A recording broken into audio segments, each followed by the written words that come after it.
Ketika Rasulullah SAW dituntut kafir Mekah, kita tahu kan mereka nuntut apa misalnya? Mereka nuntut tuh, Muhammad saya percaya kamu Rasul, tapi syaratnya Mekah yang tandus sulap, jadi kota yang subur makmur, menjadi jannat subur makmur. Atau begini saja Muhammad, kalau kamu gelo sama saya mangkel karena kita ada iman, turunkan saja azab, kisafah minas sama, turunkan saja azab. Atau begini Muhammad, kamu kan bilang utusan Allah, kamu datang saja bersama Allah digandeng gitu. Digandeng, terus sama Allah diangkat tangan kamu, dimaklumatkan kalau kamu Rasulnya. Karena mereka dengan logika yang salah. Yang dikatakan mukjizat itu sesuatu yang seperti itu. Artinya kalau kamu berpikir mukjizat yang seperti itu, berarti Anda turunan kafir Quraisy. Jangan lupa like, subscribe, share dan juga komen di channel ini ya.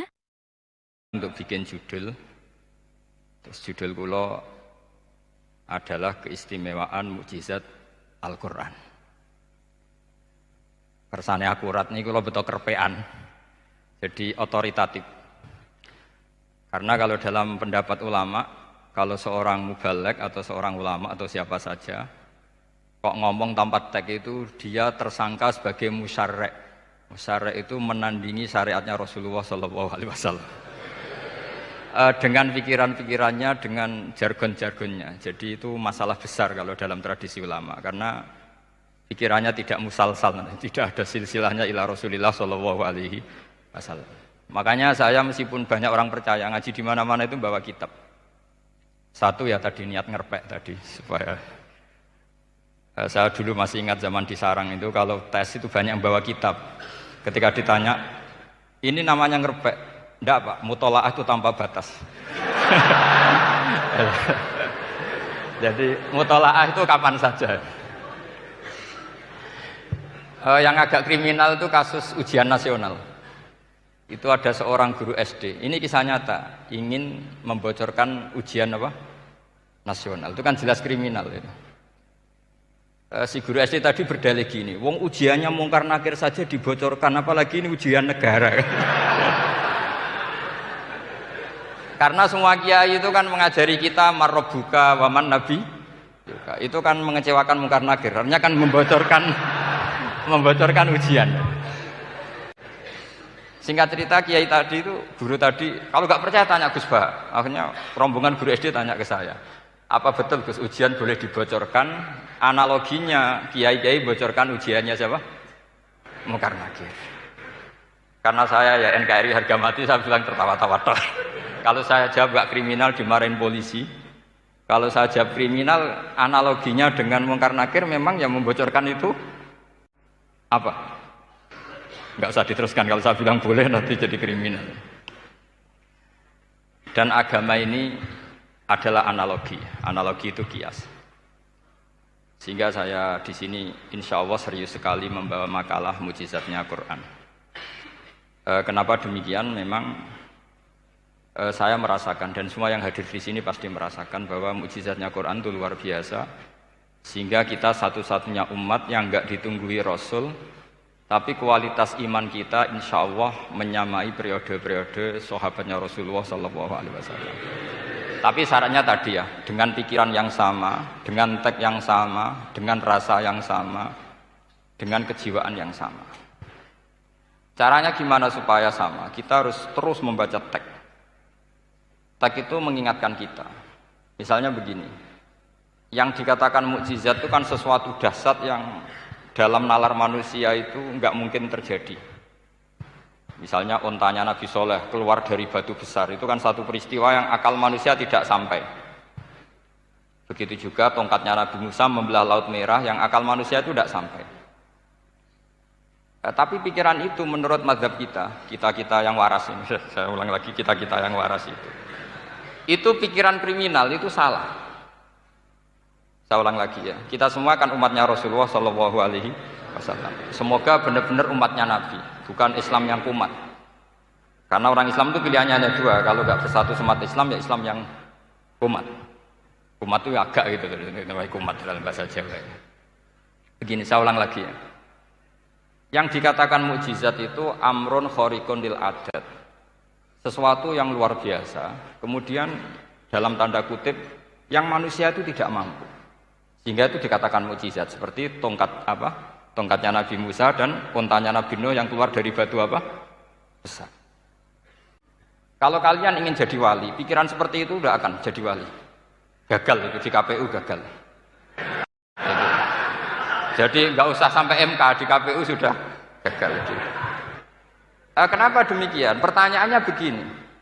Memangnya sesuatu yang wajar kita lihat keseharian itu dalam kemampuan manusia? Saya ulang lagi. Memangnya sesuatu yang biasa saja, yang normal saja itu dalam kemampuan manusia? Enggak juga kan? Manusia bisa enggak bikin unta?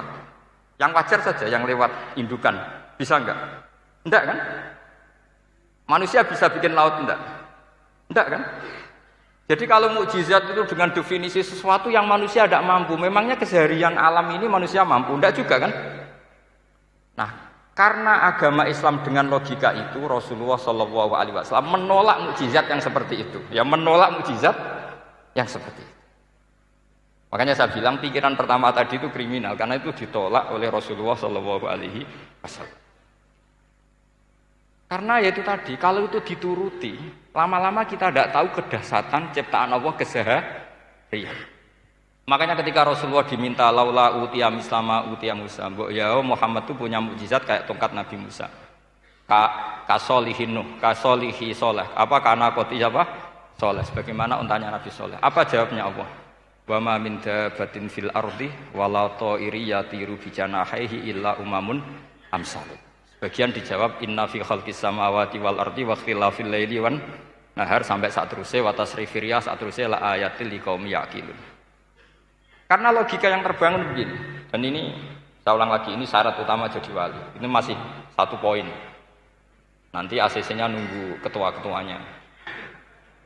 Tapi kamu jangan bayangkan wali itu kayak Sunan Kudus tunda. Jadi kalau kamu jadi wali itu maknanya kullu mukminin waliyullah itu diikhyakan banyak. Setiap mukmin itu walinya Allah. Tapi maknanya gini, waliyullahi wong sing bisa akeni Allah. Itu jadi enggak usah dimaknani kekasih Allah. Ya. Jadi karena dalam bahasa Arab itu waliyul yatim adalah orang yang kasihan sama anak yatim sehingga diurus segala keperluannya. Perempuan yang perawan punya bapak namanya apa? Wali. Artinya si bapak sayang sama putrinya disebut apa? Wali. Jadi nanti kalau kamu jadi wali dengan makna yang tadi kullu mukminin waliyullah. Setiap mukmin adalah orang yang dikasihani Allah dan insya Allah semua kita masuk. Paham ya? Ya, enggak wali songo itu baru maknanya waliyullah sing disayang Allah. Kayaknya kita belum daftar yang ke situ nanti itu. Ada urutannya. Saya ulang lagi ya. Kalau kita mengakui kudrohnya Allah nunggu mukjizat, yaitu nunggu tongkatnya Nabi Musa membelah Laut Merah, nunggu ada unta keluar dari batu, maka itu kecelakaan besar dalam tauhid, kecelakaan besar dalam kesaksian kudratullah. Kenapa? Karena alam yang kita lihat keseharian juga tidak dalam kemampuan kita. Alam yang kita lihat keseharian juga tidak dalam kemampuan kita. Misalnya begini, kalau kamu melihat nyamuk, itu pertama Quran turun tentang nyamuk, itu orang munafik komentar, wah Tuhannya Muhammad kurangan stok, sampai contoh saja hanya seekor nyamuk. Tapi apa kata Allah? Inna Allaha la yastahi ayyadriba masalam ma ba'udatan fama fawqa. Nyamuk itu bukan sekedar kecilnya. Tidak usah kamu bikin nyamuk yang ada nyawanya, itu terlalu sulit. Sampean semua tak suruh bikin patungnya nyamuk. Gampang mana bikin patung nyamuk sama gajah? Tidak usah dikasih nyawa. Terus cari tatahnya itu dari mana? Orang Jepara pun tidak akan bisa. Belum nanti bentuk alat kelaminnya. Belum nanti uratnya alat kelamin. Belum nanti punya jantung, jantung punya urat. Jantungnya nyamuk juga punya kuman. Kumannya juga punya organ tubuh. Organ tubuhnya punya urat. Apa itu tidak lebih dahsyat ketimbang tontonan mukjizat yang diperagakan para nabi-nabi sebelum Rasulullah Shallallahu Alaihi Wasallam? Maka sebetulnya ketika Quran saya katakan mukjizat ila yaumil qiyamah adalah pertunjukan Allah bikin nyamuk. Innallaha la yastahi ayyadriba masalam ma ba'ud. Itu bagi orang alim percontohan nyamuk itu lebih dahsyat ketimbang percontohan mukjizat Nabi Musa membelah Laut Merah. Juga lebih dahsyat ketimbang pertunjukan Nabi Soleh ketika mengeluarkan unta dari apa? Batu. Dong, jelas nih. Maka umat Rasulullah, terutama ulamanya harus ngomong seperti ini terus. Dengan cerita seperti ini maka Quran jauh lebih dahsyat. Makanya mukjizatnya Quran tanpa batas. Jelas ya? Makanya kita harus bertobat secara masif. Mengatakan kedahsyatan adalah nunggu sesuatu yang khariqun lil adat. Bahwa yang kita lihat keseharian adalah semua di luar kemampuan kita. Lah kita ini kan keliru, yaitu tadi, wah onta keluar dari apa? Batu. Laut merah terbelah, ini dahsyat, manusia tidak akan mampu. Memangnya manusia pernah mampu bikin laut? Memangnya manusia pernah mampu bikin nyamuk? Memangnya manusia pernah mampu bikin telur ayam? Karena keseharian seakan-akan ini tidak ayatnya Allah Ta'ala. Itu kebodohan. Makanya tidak mungkin jadi wali. Yang jenis seperti ini ya kan jadi wali. Sama tenang saja, nanti saya paling nggak sampai 1 jam karena saya tidak biasa ngaji umum. Saya mau itu karena hormati mbah saya, karena buyut saya itu orang Damaran, namanya Mbak Hafsah. Hafsah binti Maksum bin Soleh bin Asnawi Sepuh. Jadi saya ini ya turunan asli orang Kudus. Jadi saya datang tidak dalam rangka hormat jenengan, hormat mbah saya sendiri sebetulnya. Jadi jenengan tidak punya hak adami sama saya, karena saya datang tuh hormat mbah saya. Tapi saya ingin melatih iman yang benar. Saya ulang lagi, saya ingin melatih iman yang benar, karena ini penting. Sehingga Allah cara menjelaskan iman itu aja inna fi khalqis samawati wal ardi. Kamu lihat saja langit dan bumi. Seterusnya sampai waqtilal laili wan nahar, sampai wal fulkil lati tajri fil bahri, terus sampai wa tasrifir riyah. Ini semua tontonan yang kita lihat semuanya di luar kemampuan kita. Itu tadi contoh paling gampang nyamuk, kayak apa? Apapun profesornya seseorang, apa bisa bikin nyamuk? Tidak usah yang bernyawa, patungnya saja. Coba nyamuk itu punya organ tubuh enggak? Punya. Organnya ada kumannya enggak? Ada. Alat kelaminnya ada bolongannya enggak kira-kira? Ada. Kayak apa sulitnya? Jadi andaikan saya ke umatnya Nabi Musa terus bengkei lah sama Nabi Musa. Ini gue, Nabi Musa keren, punya tongkat. Saya akan bilang Rasulullah lebih keren karena punya Quran. Anda di sini makna kenapa mukjizatnya Quran dikatakan afdolul mukjizat. Mukjizat paling keren, paling hebat. Karena menjadikan manusia punya nalar yang lebih objektif.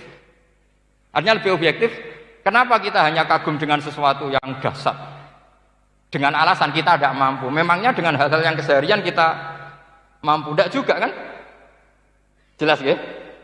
Mohon bener nih ya? Mohon bener di mana ini? Mohon gini malam slide didandani bareng-bareng. Mohon bener ya? Sehingga iman di era Rasulullah SAW itu gak lagi butuh sesuatu yang khariqun lil. Kedua pertimbangannya Rasulullah Muhammad SAW, mukjizat yang khariqunil adat itu resikonya lebih tinggi untuk tidak abadi. Nanti saya bacakan takbirnya. Misalnya tongkatnya Nabi Musa, itu hanya disaksikan oleh orang yang di era itu. Itu pun yang kebetulan menyaksikan. Saya ulang lagi ya. Resiko mukjizat mahsusah istilahnya, mukjizat yang bisa dilihat dengan indera, itu resikonya hanya dilihat orang yang di saat itu menyaksikan. Gimana? Ini prosedur. Gaul nih. Nggih peci, mboten. Terus gimana? Oke. Saya teruskan lagi ya. Niki mau normal nih. Mboten kebanteran nih. Mboten kebanteran nih. Saya ulang lagi ya. Jadi yang dikatakan mukjizat itu seringnya kan dikasih definisi satu pertunjukan yang di luar kemampuan manusia. Sehingga tongkat Nabi Musa membelah laut merah disebut apa? Mukjizat. Ontanya Nabi Soleh keluar dari batu disebut apa? Terus lucunya disebut alasannya karena manusia tidak mampu. Memangnya manusia mampu bikin onta normal yang lewat indukan? Mampu enggak?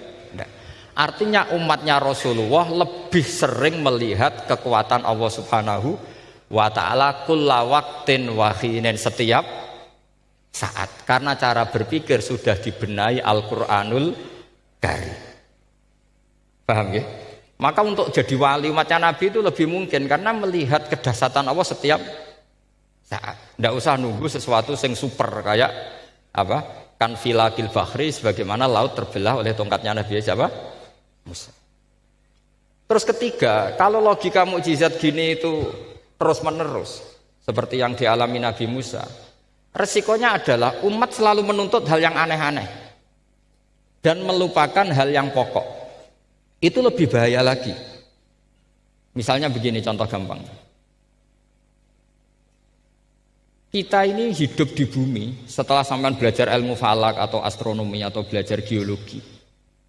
Planet yang sebesar ini apa? Semuanya itu sudah maha dahsyat. Gara-gara kita berpikir butuh kejadian yang aneh. Ya gara-gara ingin kejadian yang aneh. Mungkin lama-lama Anda ingin cari model hewan yang kepalanya itu di pantat. Baru percaya kudrahnya Allah. Lama-lama kamu jadi dukun. Seneng ular yang berkepala manusia, itu baru dahsyat. Nanti menjadi klinik. Makanya kritiknya ulama, mukjizat itu tidak perlu dituruti. Karena kalau dituruti itu bahaya bagi kelangsungan kenormalan kita. Makanya kata Abdul Hamid Khan, termasuk kitab yang saya kagumi, kata beliau begini. Yang menjadikan orang kafir adalah dia nganggep kudrahnya Allah Ta'ala itu bergantung sesuatu yang dahsyat. Dia nggak sadar bahwa keseharian dalam hidupnya semuanya pertunjukan kudrahnya Allah Subhanahu wa Ta'ala. Kayak tadi, saya contohkan nyamuk tadi. Inna woha la yastahi ayyadriba masalam ma. Terusannya ba'udotan fama fokwa. Kayak apa susahnya bikin nyamuk?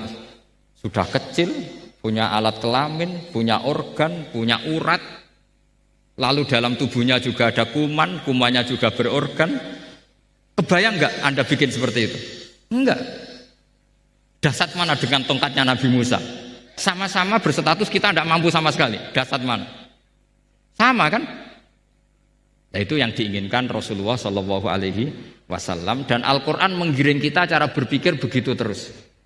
Sehingga Quran cukup menghentikan wa ma min dabbatin fil ardi wala ta'iri yatiru bi janahaihi illa umamun amsalukum. Sebetulnya burung yang setiap hari terbang, yang setiap hari lewat Anda, itu semuanya bukti kekuasaan Allah Subhanahu wa Ta'ala. Tidak usah nunggu kejadian-kejadian super dahsyat. Terus keempat, korbannya para kiai, termasuk saya. Jadi nanti kalau saya tidak bisa haji terbang, wah tidak kiai, tidak bisa terbang.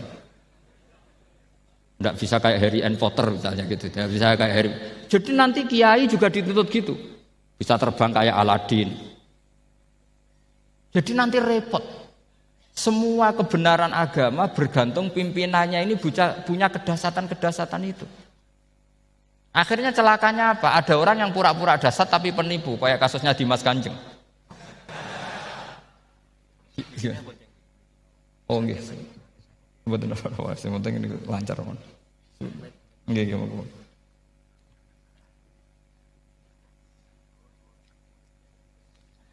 Jadi makanya nanti itu saya akan memberi penjelasan tentang apa? Mukjizatnya Al-Qur'an, kenapa disebut mukjizat paling apa? Dahsyat. Ini saya bacakan tag pokoknya ya supaya sampean tahu. Ini tabarruk sama Imam Bukhari ya. Redaksi yang diriwayatkan Imam Bukhari, qala Nabi sallallahu alaihi wasallam, ini ikut kitab Fadhailil Quran. Ma minal anbiya'i nabiyyun illa u'tiya minal ayat ma misluhu amana alaihil bashar. Wa inna ma kana alladhi utituhu wahyan awhahu wa ilayya fa arju an akuna aktsarahum tabi'an yaumal qiyamah. Jadi semua nabi punya mukjizat, yang lewat mukjizat itu orang dipaksa iman. Karena dahsyat tadi. Saking dahsyatnya terus cocok tidak cocok itu percaya. Tapi kata Rasulullah, mukjizat saya itu berupa wahyu, yaitu Al-Quran. Dan saya berharap dengan mukjizat itu, saya adalah nabi paling banyak pengaruhnya yaumal qiyamah. Maknanya paling banyak orang yang iman. Terus di sini dikomentari oleh syarehnya ya, oleh penyarahnya, yaitu Ibnu Hajar Al-Asqalani. Ya saya baca Arabnya saja. Sampean harus pura-pura paham jadi keren. Jangan minta saya terjemah nanti harus pura-pura paham. Bagus kok, mantas sabahabi qaumin fawa napa minhum. Jadi bergaya orang kaya ya dikira apa? Kaya. Bergaya ulama ya dikira apa? Ulama. Nanti bergaya wali juga dikira wali. Saya baca ya, ini luar biasa menurut saya. Al makna annal mu'jizati al madiyata kanat khissiyatan tusyahadu bil absor kana qoti soleh wa asa Musa. Wa mu'jizatul Qur'ani tusyahadu bil basirah. Jadi kayak tadi, kedahsyatan tongkat Musa itu karena apa? Laut kok bisa dibelah sebuah tongkat. Itu aneh. Kalau maknanya aneh adalah di luar kemampuan manusia, nyamuk lebih aneh. Kayak apa susahnya bikin organ apa? Nyamuk yang sekecil itu. Artinya bedanya apa? Tongkatnya Nabi Musa dengan pertunjukan nyamuk yang sama-sama mengarah satu titik, yaitu mengakui absolutisme kudrahnya Allah Subhanahu. Sama ndak? Sama.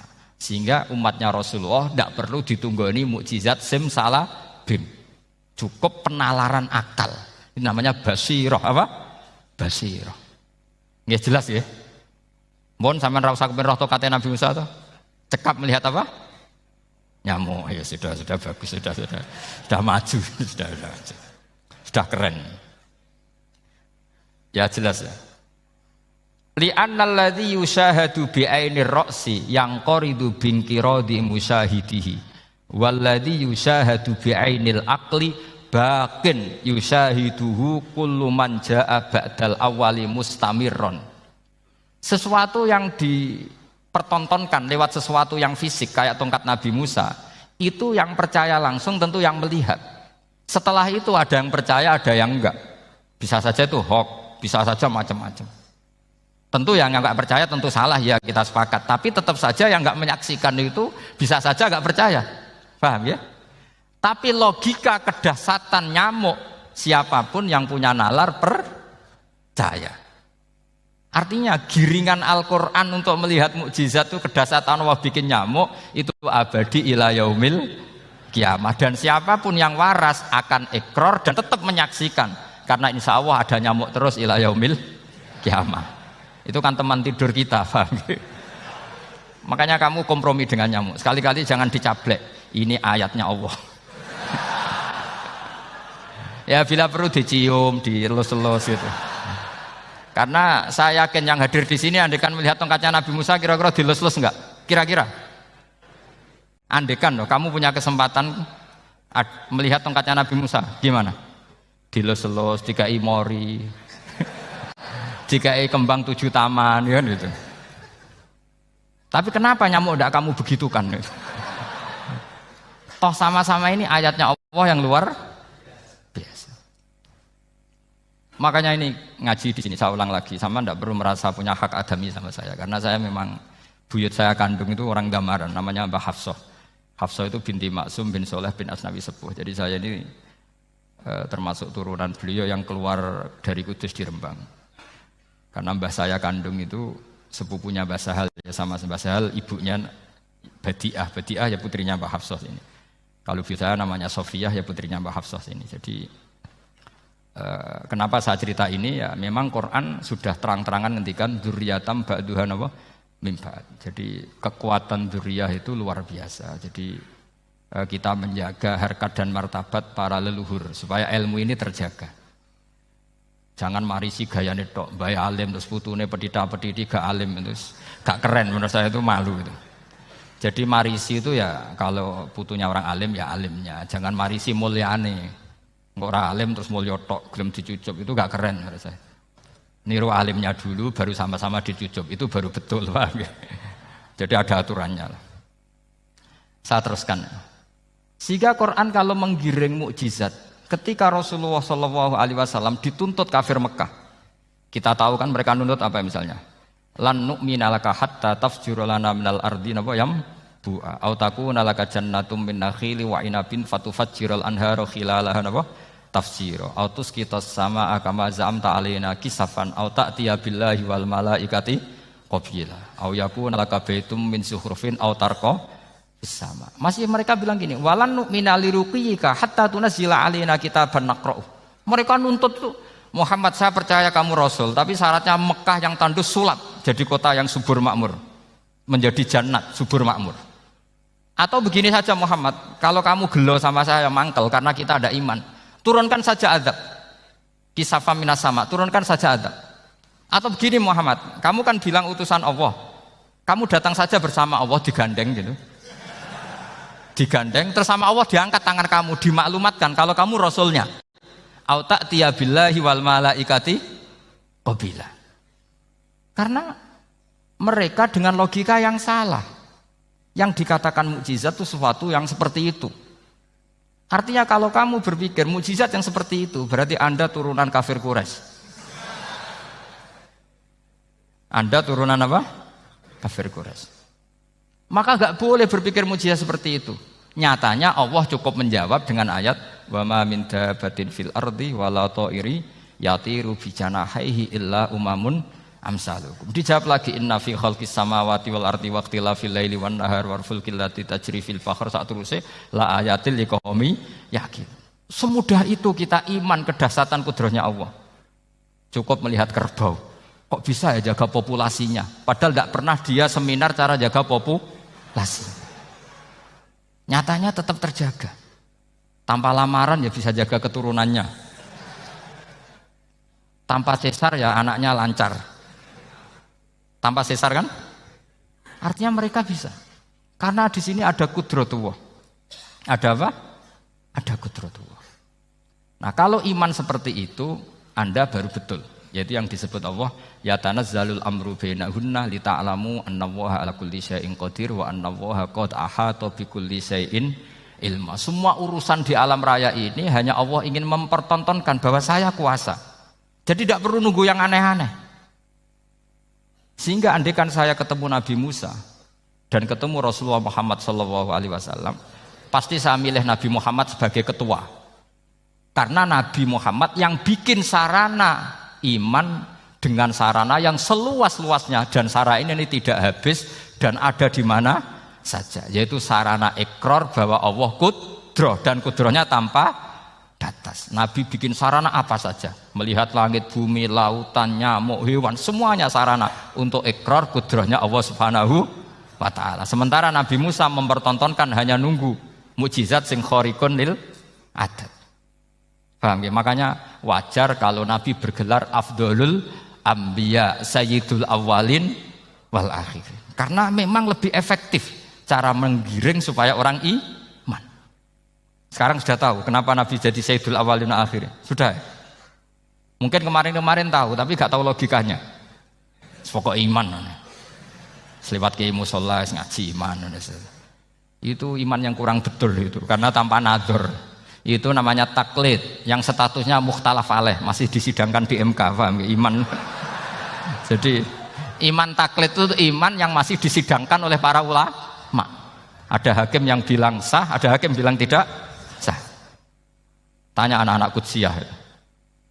Imanul muqallid itu mukhtalaf alaih apa mujma' alaih? Mukhtalaf alaih. Kalau imanu ahli nazar mujma' alaih. Insyaallah barokahnya ngaji ini semuanya min ahli nazar, apa? Min ahlin, jangan amin sudah jadi, ini sudah jadi ini. Kalau amin kan masih berdoa, bisa makbul bisa ndak boleh iman kok. Ayo iman kepada Allah dan Rasul, amin, ndak boleh. Sesuatu yang pasti ndak boleh diamini, itu kan jadi kacau nanti. Harus bilang apa? Sami'na wa ta'na. Nanti lama-lama kamu disuruh Allah, ayo sholat, amin. Ndak boleh, jadi amin itu ada itu. Ada aturannya. Tapi bukan berarti saya nyalahkan jenengan, enggak. Ya memang salah gitu. Jadi kan. Ya saya memang statusnya salah. Ya saya ulang lagi ya. Berarti Rasulullah adalah Rasul yang sukses membuat sarana orang kembali ke Allah, mengakui kudrohnya Allah dengan sarana apa saja. Melihat rumput, melihat hewan, dan hewan itu ya apa saja. Gabah itu apa saja. Hewan yang melata di bumi apa saja, semua bukti kudrohnya Allah. Bahkan Rasulullah sukses membiarkan umatnya enggak ditunggui beliau tetap iman. Mergo ditunggui konsep sing super ngene kok Al-Qur'anul Karim. Jelas ya? Tapi caranya memahami ya seperti yang saya terangkan ini. Ya saya baca lagi ya yang jadi annal mu'jizati pakai jamak muannas salim, annal mu'jizati al-madiyata, mukjizat-mukjizat yang sudah kelewat itu kanat khisiatan, bersifat fisik, tusyahadu bil absor, hanya bisa dilihat dengan mata kepala. Karena qoti soleh wa aso Musa Wa mu'jizatul Qur'ani tusyahadu bil basirah. Sementara mukjizatnya Quran disaksikan dengan mata hati dan setiap orang punya mata hati. Fayakunu man yattabi'uhu li ajliha aksar. Li anna alladhi yusyahadu bi ainir ra'si yang qaridu bingkiradi musyahidihi. Walladhi yusyahadu bi ainil aqli baqin yusyahiduhu kullu man jaa ba'dal awal mustamirron. Sesuatu yang dilihat dengan mata kepala, setelah para saksi ini meninggal, maka setelahnya mencari-cari, bisa percaya bisa enggak. Tapi mukjizat yang disaksikan mata hati, siapapun percaya dan sampai ila yaumil kiamah. Dan tentu Quran lebih unggul dalam hal ini.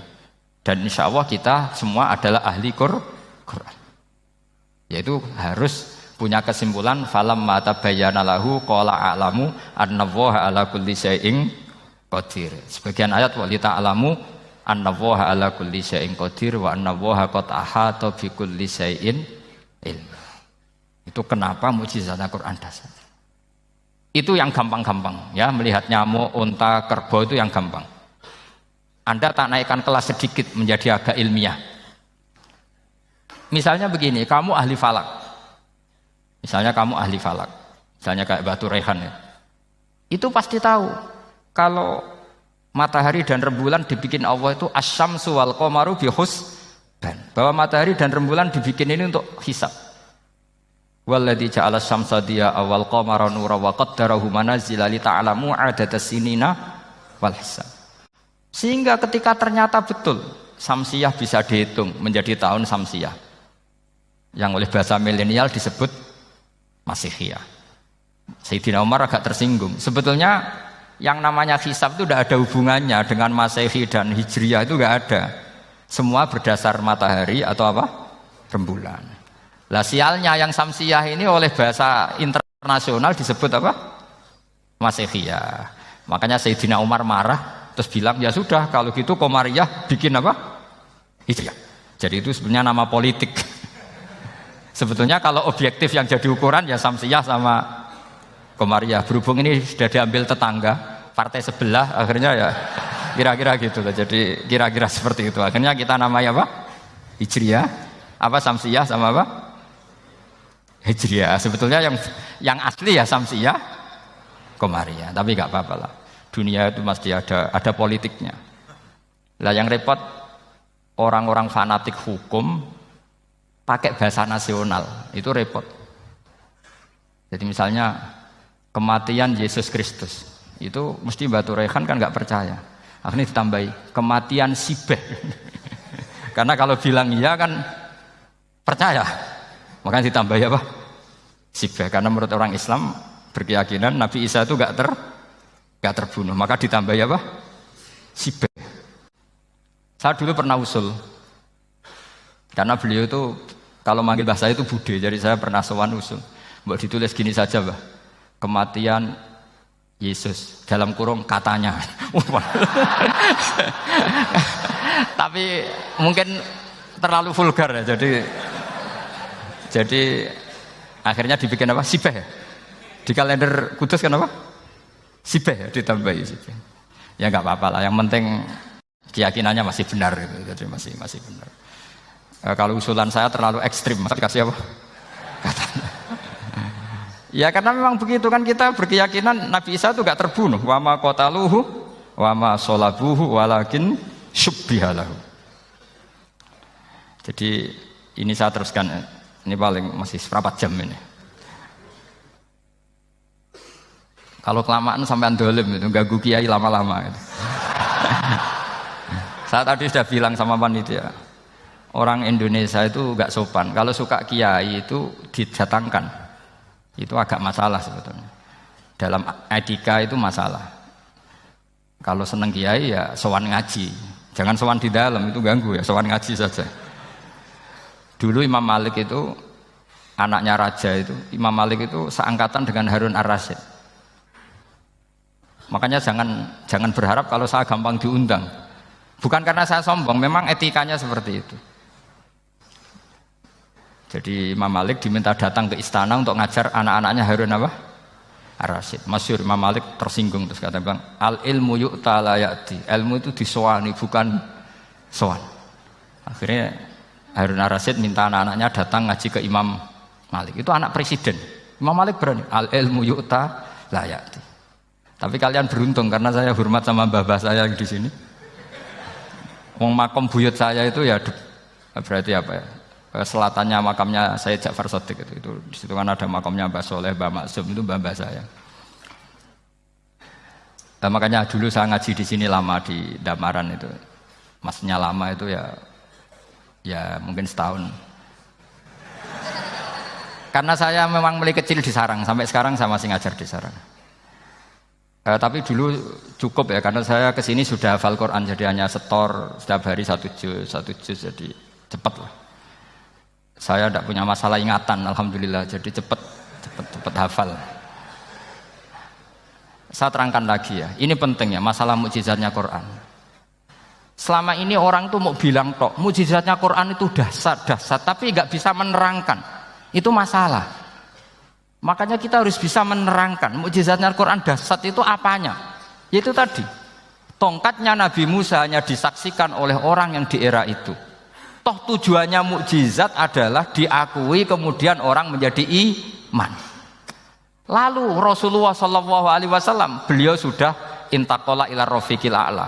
Tapi konsepnya Quran menjadikan orang yang enggak ditunggui beliau tetap iman ila yaumil kiamah. Itu yang maksud fa'arju an akuna aktsarahum tabi'an yaumal kiamah. Mukjizat saya itu cukup Quran kata Nabi, dan dengan mukjizat itu orang akan iman ila yaumil kiamah. Caranya seperti ini. Karena tadi sedahsyat-dahsyatnya mukjizat tujuan utama orang terdikte supaya ikrar ngakui kudrohnya Allah. Lah ngono kok ngenteni tongkat sakti lah opo? Cukup deloknya mau. Paham nggih? Jelas ya? Alhamdulillah mau naik kelas ini sudah benar ini sudah benar. Terus kedua begini, kedahsyatan Quran lagi. Quran itu bisa merunut mentartibkan logika. Bahkan logika ini logika yang universal. Siapa saja merasakan logika itu. Misalnya begini. Dulu orang kafir itu punya Tuhan banyak. Tentu yang dipertuhankan ya mana? Yang dipertuhankan itu banyak. Karena pikiran mereka urusan banyak, problem banyak, ya Tuhannya harus banyak. Ada BPKB 3D kan, istri cerewet macam-macam lah itu kan. Problemnya banyak, maka Tuhannya harus banyak. Karena Tuhan itu maknanya penyelesai masalah. Sehingga kalau masalahnya banyak, Tuhan harus banyak. Ketika Rasulullah membawa konsep satu Tuhan, mereka janggal. Makanya mereka bilang, aja'alal alihata ilaha wahida inna hadza lasyai'un ujab. Masa Tuhan satu? Ini aneh, nggak bisa. Tuhan harus banyak karena masalah kita banyak. Itu terpatri di otak mereka, terpatri. Lalu Nabi dengan santai diajari Allah menerangkan, andaikan kalian punya majikan banyak dan perintahnya beda-beda, kamu suka enggak? Ya enggak suka, Mat, enggak enak. Punya majikan banyak itu udah enak. Milih mana majikan banyak sama satu? Satu aja, Mat. Tuhan kamu adalah majikan kamu. Kalau banyak kamu bingung. Ya, Mat, satu aja, Mat. Itu segampang itu.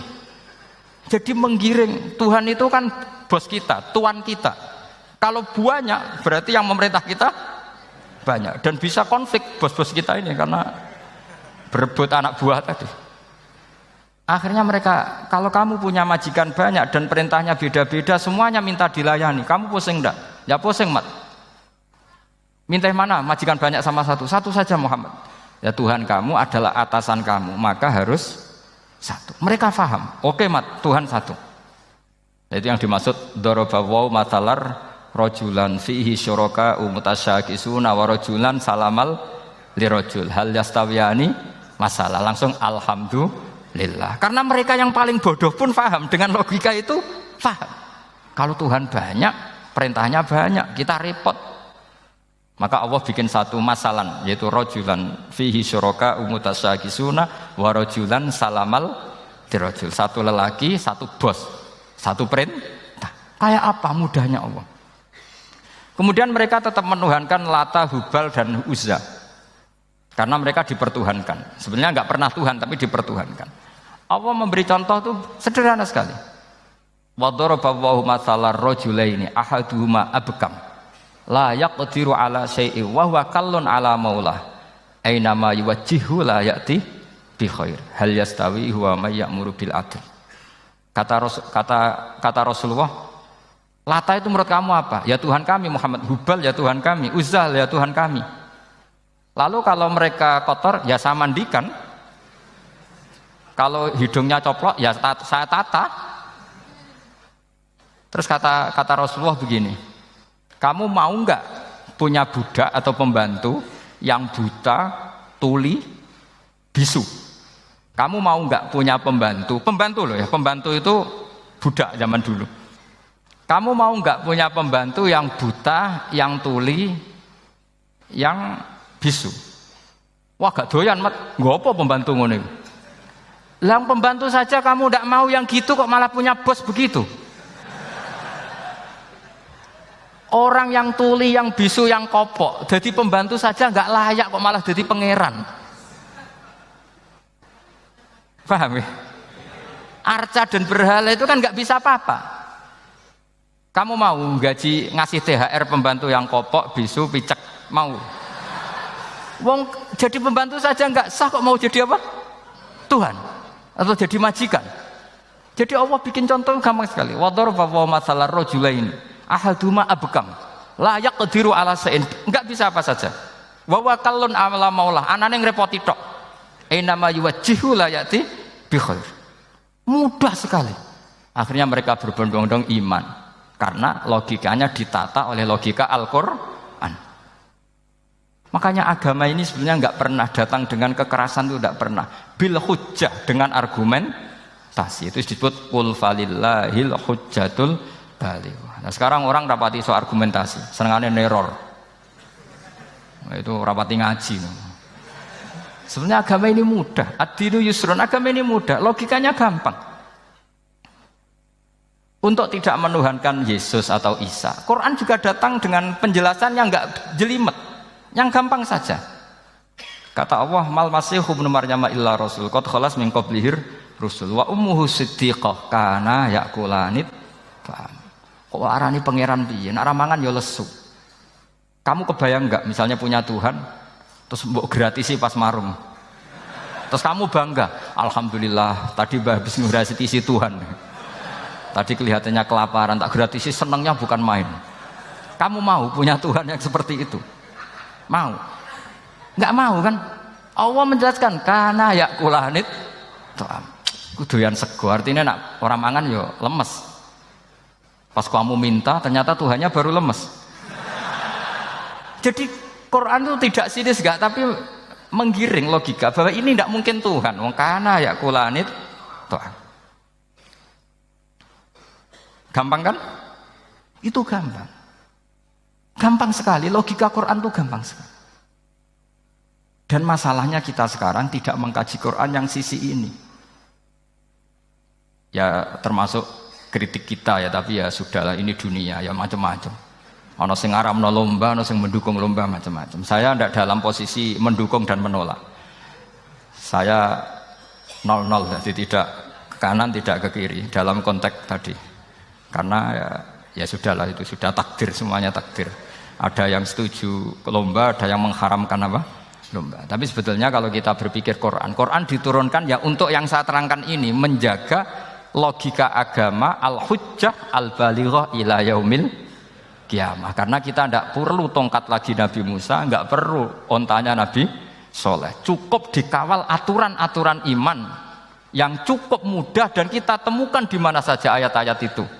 Yaitu wa ma min dabatin fil ardi wala ta'iri yatiru bi janahihi illa umamun amsalukum, atau inna fi khalqis samawati wal ardi, dan seterusnya. Nah, cara berpikir gimana Gus? Gampang tadi. Kalau tongkat Nabi Musa membelah laut adalah hal yang kita tidak mampu. Memangnya kita mampu bikin langit bumi? Tidak mampu kan? Berarti ini sudah cukup menjadi ayat kekuasaannya Allah. Jelas kan? Maka mukjizat Quran ini mengawal umatnya Rasulullah SAW ila yaumil kiamah dengan logika seperti itu. Seorang lagi dengan logika seperti itu. Maka ulama enggak boleh berhenti seperti saya ngomong terus seperti ini. Makanya ngendikane Allah, lam yakunil ladzina kafaru min ahlil kitabi wal musyrikina munfakina hatta ta'tiyahumul bayyinah. Bayyinah itu apa? Rasulun minallah yatslu suhufam mutahharah. Orang kafir semuanya kata Allah, baik berkategori kafir musyrik maupun kafir ahli kitab, itu tidak akan tercerabut dari akar kesalahan mereka, dari cara berpikir mereka, hatta ta'tiyahumul bayyinah, sehingga datang satu kejelasan yang jelas welo-welo. Itu apa? Rasulun minallah yatslu suhufam mutahhar, yaitu rasulnya Allah yang membaca sahifah-sahifah suci, maknanya Al-Qur'an. Untuk menafikan ketuhanan berhala, ketuhanan Yesus, kita cukup dengan konsep Quran. Kayak tadi kana yakulanit, termasuk untuk menafikan Tuhan balita, paham ya? Tuhan apa? Fir'aun. Ini contoh terakhir, sampean siap-siap saja selesai. Karena saya memang mau selesai ini, bukan guyon, memang mau selesai. Karena menurut saya mukjizatnya Quran itu jelas. Jadi diterangkan seperempat jam ya jelas, 10 menit ya jelas. Kalau kamu butuh lama, berarti kamu menyaksikan kejelasan Al-Quran. Dan itu kriminal besar. Gitu. Kalau nggak boleh dibahasakan murtad besar, ya kriminal apa besar. Nggak guyon, betul itu. Saya tadi mau nyontohkan apa tadi? Tuhan balita ya. Fir'aun itu berdebat sama Nabi Musa. Singkat debat begini, kalau nggak salah di J19, kalau nggak salah di surat Syu'ara, dicari sendirilah. Pertama ditanya gini, Musa kamu kesini ada apa? Ya bawa konsep Tuhan, yang jelas itu tidak kamu ya. Lalu Tuhan kamu siapa? Rabbus samawati wal ardi, yang menuhani langit dan bumi. Si Fir'aun masih berkelit. Begini, soal yang di bumi, saya jalan-jalan kemana-mana, setahu saya yang jadi Tuhan saya. Ma'alim tulakum min ilahin apa? Ghairi, di mana-mana yang dituhankan saya. Soal kemungkinan di langit begini, tunggu saya. Terus di Haman dipanggil, ya Haman ibnili sarhal ali abluhul asbab as-samawati fa'attali'a ila ilahi Musa. Haman, bikinkan saya piramida yang tinggi. Saya mau lihat Tuhannya Musa, apa betul ada? Padahal andaikan terjadi piramida kan Tuhan pun nggak bisa dilihat. Wong sampean yang wali saja tidak bisa melihat. Wali tadi yang sing disakeni Allah tadi itu aja nggak bisa melihat. Apalagi Fir'aun. Akhirnya Nabi Musa sadar bahwa logika itu tidak masuk ke Fir'aun, tidak masuk. Padahal ada pengawalnya banyak. Dan karena semua Nabi fatona, itu ibarat mobil ganti gigi. Ganti gigi, ganti argumentasi. Gini saja, yang menuhani leluhur kamu, mbah-mbah kamu. Wah itu sontak kaget Fir'aun. Pengawalnya ya kaget. Oh iya, kalau Fir'aun ini Tuhan, mbah-mbahnya tanpa Tuhan. Kan Tuhannya datang terlambat. Berarti mbah-mbahnya dulu itu tanpa Tuhan, karena ini ada Tuhan balita itu ada itu. Akhirnya hampir separuh, mungkin hampir semua pengawalnya Fir'aun itu iman semua. Meskipun yaktumu imanahu, ini yang diceritakan Quran, wa qala rajulun mu'minun min ali fir'auna yaktumu iman. Karena runtuh, semua logika Fir'aun sebagai Tuhan itu runtuh. Hanya dengan logika, kalau kamu Tuhan, lalu mbah kamu Tuhannya siapa? Fir'aun mangkel. Wah bahaya logika Musa, tangkap Musa, udah gak debat lagi. Kayak apa mudahnya logika Quran untuk menafikan ketidaktuhanan Fir'aun. Yaitu mengatakan Rabbukum wa Rabbu abaikumul awali.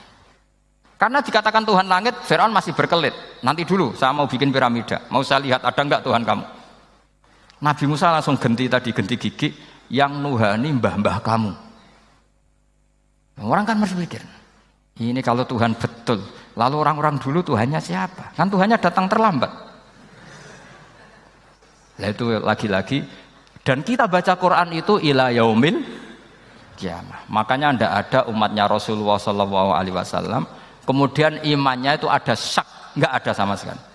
Karena dzalikal kitabu la raiba fihi mir rabbil alam. Ya, mohon cekap ya. Mumpun gampang nih. Masalah sama kalau masalah. Jadi karena kebenaran Quran itu adhar wa adhar, sangat jelas. Sehingga nggak perlu butuh orasinya saya. Sebenarnya nggak perlu. Saya yakin, sampean sebelum saya terangkan ya sudah iman, sudah betul. Ini kan akal-akalan saja saya dimanfaatkan. Ya. Karena ya menurut saya itu ya sudah adharu min samsi dhahira kalau dalam bahasa Arab. Kebenaran sejati itu lebih jelas ketimbang matahari di siang hari. Karena ya tadi logika.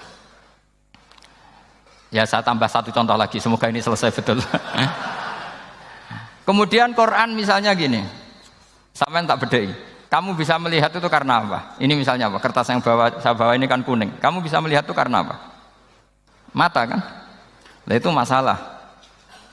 Karena melihat kamu dengan mata, sekali ini tak tutupi, kamu tidak tahu. Atau kamu jauh menjadi tidak tahu. Karena mata bisa terhalangi oleh jauh atau tertutupi. Beda dengan Allah. Allah itu kalau merumuskan tahu itu bukan karena melihat, karena menciptakan. Makanya Allah bilang, ala ya'lamu man khalaqa. Apakah tidak tahu orang yang membuat? Misalnya ini, kertas ini kuning. Sama saya tak tutup begini. Kemudian kitab ini tak tinggal, saya datang ke Jakarta. Saya tetap tahu enggak kalau dalam ini ada kertas kuning? Tahu, karena saya yang menciptakan. Paham ya? Kamu bangun satu bangunan, di dalamnya ada besi ukuran sekian. Di situ kamu menyimpan emas setengah kilo. Setelah kamu pergi kemana-mana masih tahu enggak? Tahu, karena kamu yang menciptakan. Sehingga ketika kita janggal, masa Allah pirsa semua alam ini? Logikanya gampang, masa yang bikin tidak tahu. Makanya Allah bilang ala ya'lamu man khalaqa. Paham ya? Jadi gampang sekali. Mukjizatnya Quran tuh gampang sekali. Nek ora kebangetan gitu. Ampun nggih, Al-Fatihah. A'udzubillahi minasyaitonir rajim. Bismillahirrahmanirrahim. Alhamdulillahirabbil alamin arrahmanir rahim. Iyyaka na'budu wa iyyaka nasta'in. Ihdinas siratal mustaqim. Shiratal ladzina an'amta 'alaihim ghairil maghdubi 'alaihim waladdallin.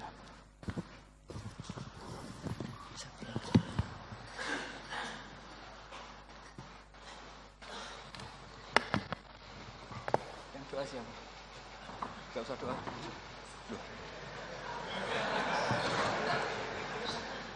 Kalau doa itu sunatnya khufiyah rahasia, jadi tidak bisa mik. Bismillahirrahmanirrahim. Wala alihi washabbihi barik wasallam. Allahumma ja'alna mutahabbina fika mutanasina mutanasina fika mutabaina. Waj'alna ya Allah ma yaqumu bi hadhihi al-amri ila kalimat imma tuna fi hadhihi al kalimat. Rabbana atina fid dunya hasanah wa fil akhirati hasanah wa qina adzabannar.